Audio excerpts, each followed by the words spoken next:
It's time now for the Business Spotlight here on News Talk 94.7 and 970 WMAY. And we are at SIU Center for Family Medicine. And today we're talking with Nancy Kyrouac from ThinkFirst, Injury Prevention Director for SIU School of Medicine. We want to talk a little bit about car seat safety. I think a lot of people think that as long as they have a car seat in their car, then they're being safe. But what do you want parents or caregivers to know about car seats in general? We want them to know basically 4 shuns, TION, and harnessing, how important each of these steps are. First, the selection of the appropriate seat is important to make sure that the seat is of the appropriate size for that child and to their weight and their height. The next would be the direction of the seat. Is it forward-facing or rear-facing? It's important to keep children rear-facing up to age 2 and to the upper weight limit of that harness. The third thing would be the location of the seat. We never want to have a seat in front of an active frontal airbag, and so the safest place for a child would be in the back seat. And finally, the installation of the seat, that the seat itself is held tight to the seat of the car, and therefore that prevents the child from being thrown around and the injury from occurring. The final step would be the harnessing, making sure that the child is harnessed into the seat, which is installed properly, and that would keep the child safe. When you talk with parents and other care providers, what's the biggest mistake you see most often? Those things that I just mentioned, either the harness is too loose, the parent should tighten the harness straps down once the child is in the seat with their bottom all the way to the back of the seat, and be able to not run their fingers over the straps of the seat, not be able to pinch. So that's one of the areas. The other would be the installation of the seat, that the seat was installed and the seat is not being held tightly to the seat of the car. That means that it could slide more than an inch side to side, and that could cause the seat to tip over in event of a crash. The other would be parents moving their child into a seat that would be too big for them, or move them up out of the seat to, say, a booster seat when they still need to be in a harness, or from a booster seat into a seat belt. So we tell parents not to make that leap too soon, to keep that child in the appropriate seat for the appropriate size child.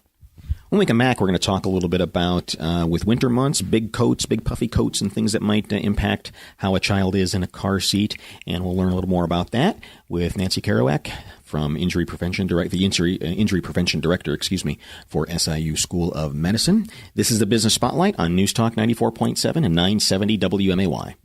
Providing high-quality care, innovative education and research, and community services in 66 counties. SIU Medicine serves 2.2 million people in central and southern Illinois. Services include 5 community health centers through SIU's Center for Family Medicine. SIU Medicine offers state-of-the-art education, patient care, and research in a warm, caring environment. SIU Medicine. Forward for you. Visit siumed.org. or call 585-8000. We're back now on the Business Spotlight on News Talk 94.7 and 970 WMAY at SIU Family Medicine. I did it again. I am so sorry. It's all right. Bad thing to do.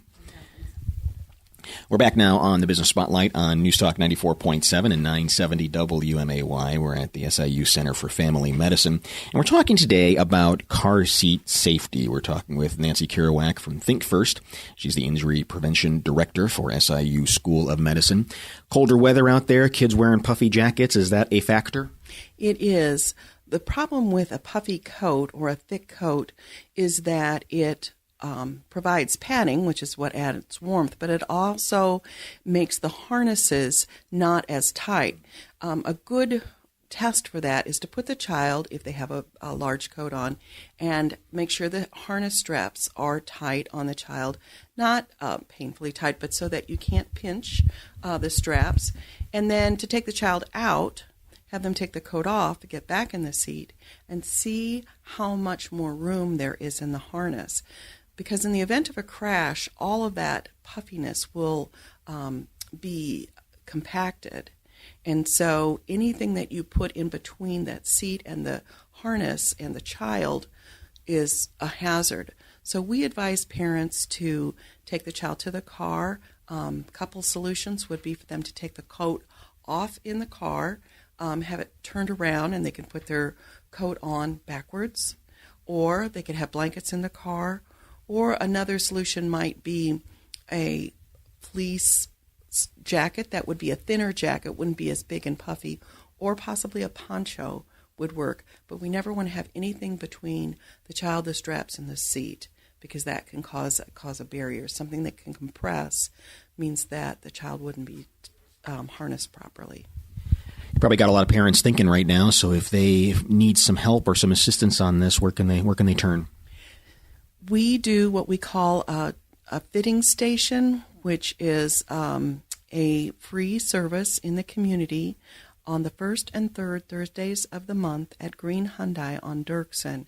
It's from 9 until 3, and there are nationally certified child passenger safety technicians who will be on duty at those times to help parents make sure their seats are installed properly, and if they have any questions, we'd be happy to answer them. That's great. Anything else that people need to think about during the winter months for child safety in their seats? Well, a big thing is for parents to be good role models and to buckle up and put the phone down and to focus on the extra hazards that could be on the road at that point in time.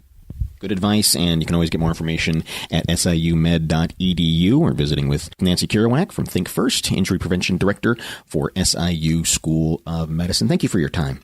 It's the Business Spotlight here on News Talk 94.7 and 970 WMAY.